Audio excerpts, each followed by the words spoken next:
ಬೆಂಗಳೂರು ಚಿನ್ನಸ್ವಾಮಿ ಕ್ರೀಡಾಂಗಣದಲ್ಲಿ ನಡೆದ ಕಾಲ್ತುಳಿತದಲ್ಲಿ ಸಿಲುಕಿ ಸುಮಾರು 11 ಜನರು ತಮ್ಮ ಪ್ರಾಣವನ್ನು ಕಳೆದುಕೊಂಡಿದ್ದಾರೆ ಹಾಗೂ ಇದಕ್ಕೆ ಕಾರಣ ವಿರಾಟ್ ಕೊಹ್ಲಿ ಅವರೇ ಎಂದು ತುಂಬಾ ಜನರು ಆರೋಪವನ್ನು ಮಾಡುತ್ತಿದ್ದಾರೆ. ವಿರಾಟ್ ಕೊಹ್ಲಿ ಅವರು ಮೇಲೆ ಈ ರೀತಿ ಆರೋಪವನ್ನು ಕೇಳಿ ಅವರ ಪತ್ನಿ ಅನುಷ್ಕಾ ಶರ್ಮಾ ಅವರು ದಿಢೀರ್ ಲೈವ್ ಬಂದು ಸ್ಪಷ್ಟನೆಯನ್ನ ನೀಡಿದ್ದಾರೆ.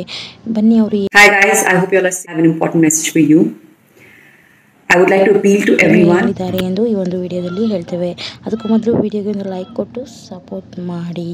ಬನ್ನಿ ಸ್ನೇಹಿತರೆ, ಹೌದು, ಅಲ್ಲಿ ಈ ರೀತಿಯ ಘಟನೆ ನಡೆಯುತ್ತದೆ ಎಂದು ಯಾರೂ ಕೂಡ ಊಹಿಸಿರಲಿಲ್ಲ. ಹೌದು, ಹಾಗೆ ವಿರಾಟ್ ಕೊಹ್ಲಿ ಅವರಿಗೂ ಈ ಒಂದು ಘಟನೆ ನಡೆಯಬಹುದೆಂದು ಊಹಿಸಿರಲಿಲ್ಲ. ಇದರಿಂದ ಅವರಿಗೂ ಕೂಡ ತುಂಬ ಬೇಸರವಾಗಿದೆ ಹಾಗೂ ವಿರಾಟ್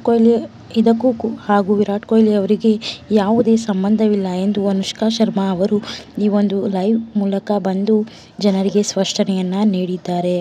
ಇದೇ ರೀತಿ ಹೊಸ ಅಪ್ಡೇಟ್ನೊಂದಿಗೆ ಸಿಗ್ತಿರ್ತೀವಿ. ಅದಕ್ಕೂ ಮೊದಲು ವಿಡಿಯೋಗೆ ಒಂದು ಲೈಕ್ ಕೊಡಿ, ಸಬ್ಸ್ಕ್ರೈಬ್ ಮಾಡಿ ಅಂತ ಹೇಳ್ತಾ ವಿಡಿಯೋನ ನಾನು ಇಲ್ಲಿಗೆ ಎಂಡ್ ಮಾಡ್ತಾ ಇದ್ದೀನಿ. ವಿಡಿಯೋನ ನೋಡಿದ್ದಕ್ಕಾಗಿ ಧನ್ಯವಾದಗಳು. Thanks for watching friends.